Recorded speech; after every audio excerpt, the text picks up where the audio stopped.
Forever games and contained games work in pretty fundamentally different ways when it comes to how they are compared to other games.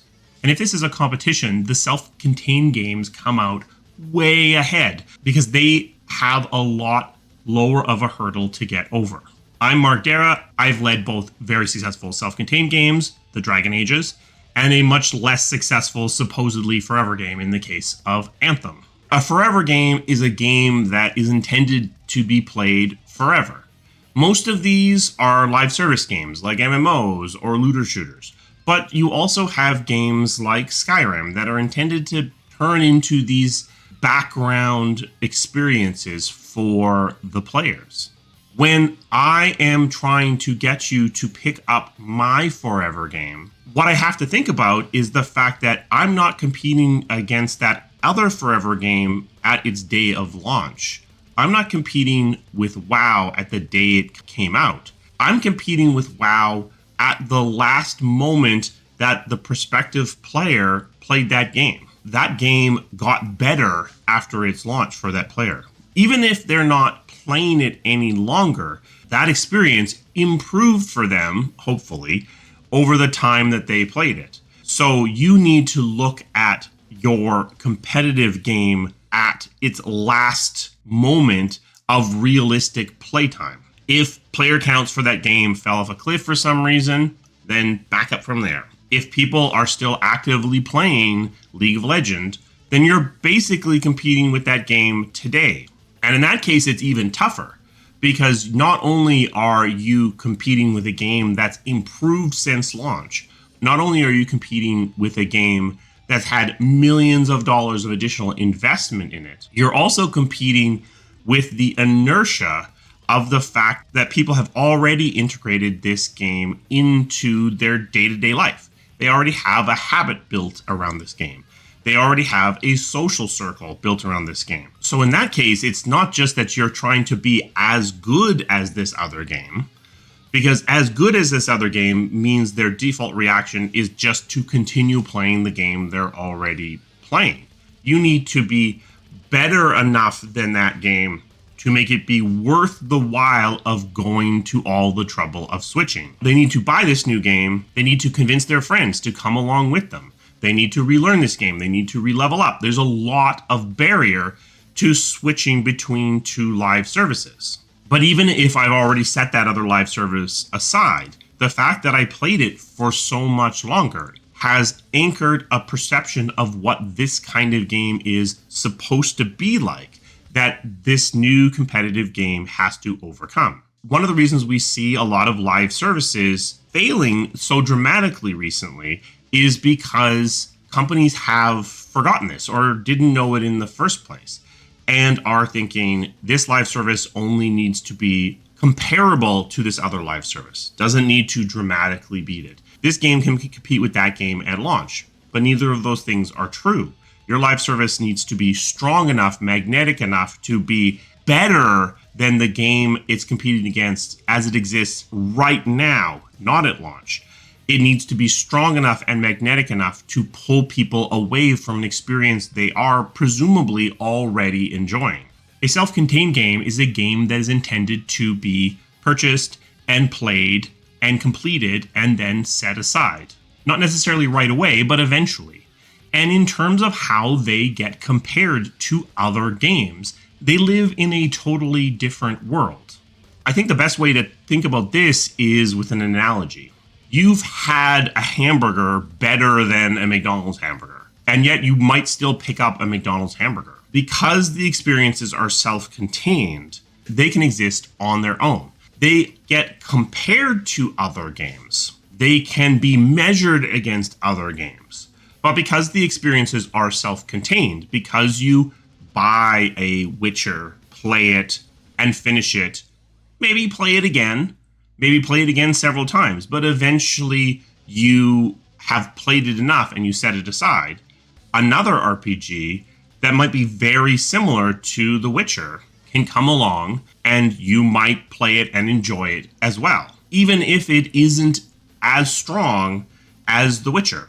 Standalone games that exist in their own ecosystem are almost like little micro-monopolies, because only the Witcher can provide the true Witcher experience. Only the Watcher can provide that slightly off-kilter Witcher-like experience. And you're able to more separate the experiences from each other. Even a sequel stands apart from its predecessor with new story and new experiences.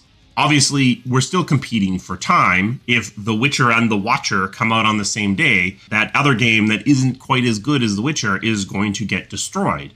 But if it comes out 2 years later and there isn't something similar coming out at the same time, it might be able to find an audience. Your mid-tier hamburger stand sitting right next to a gourmet hamburger place isn't going to do super great. But if it's on the side of the highway, halfway between two big cities, people are going to drop in and give it a go. These types of games aren't intended to be played forever. They're intended to be finished. You might play them a really long time. They might be something that you engage with over months or even a year or maybe even longer.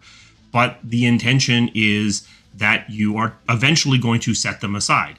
As you play that single player game over and over again, you still can get enjoyment out of them, but they tend to start to lose their shine over time. And at some point, you finish them and you set them aside. And for the longest time, this is how all games were. This is how we thought about games, is that they were able to be self-contained experiences. They were able to have their own set of features and be compared to other games, but to a large degree live or die on their own merits.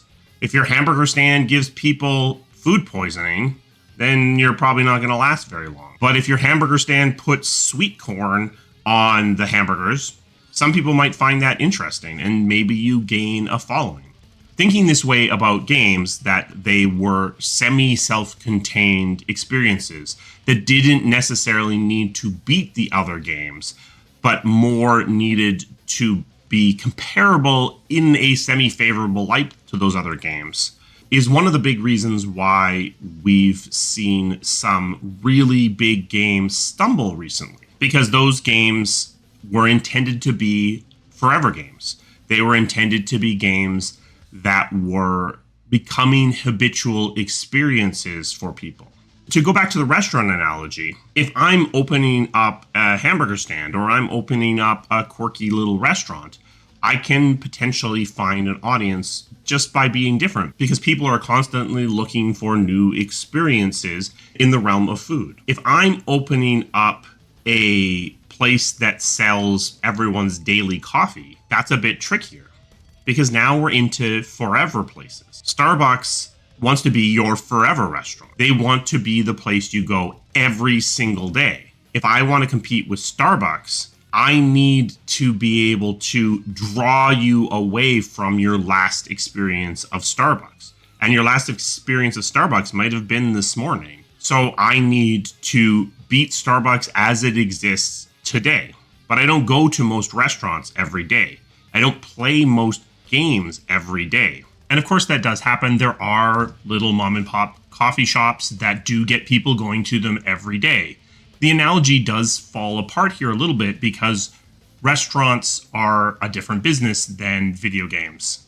But maybe it isn't completely flawed, because if you imagine a small live service with relatively modest goals going up against a behemoth, going up against a Destiny or a World of Warcraft, the analogy actually kind of holds. Something with a little bit of charm and a little bit of something special that holds it apart from these behemoths might be able to carve out a small little niche. If your goals are only a few thousand players, there's a lot more room for you to play in this forever game space. If you're trying to go up against Starbucks as a nationwide chain restaurant, that's a hard hurdle to get over. But if you're only going up against a single Starbucks, if you're only trying to carve off a much smaller audience, that might be much more possible to do. This thinking, this lack of recognition that self-contained games and forever games have different hurdles to get over, have different necessities in terms of how they are marketed, how they are built, and how the games are actually even greenlit in the first place, led to a lot of bad decisions in the creation of a lot of live service games. But I think we're starting finally to remember that all games don't have to be forever games.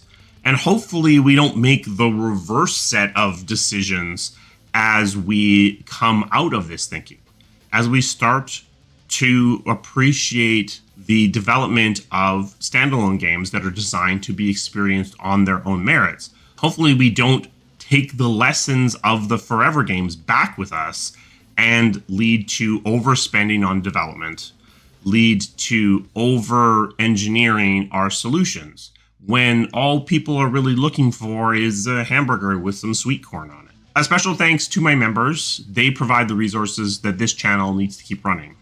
If you're interested in becoming a member, there's a link to that down in the description. We also have a Patreon if you're more comfortable with supporting the channel in that way. Additionally, we have merch. This is if you're doing triage, and you should be doing triage. That will be tagged in the video if you're interested in picking up some merch. Probably still time to get stuff for Christmas. I don't know. Do you buy this? Do you feel like there are two broad categories of ways that you think about games? Do you think differently about changing daily game habits versus picking up a new standalone game? Can you buy a little fast food game, play it for a little bit, and enjoy that experience? Or are you more discerning about what you pick up? Let's talk about that down in the comments. I will see you again soon. Thank you.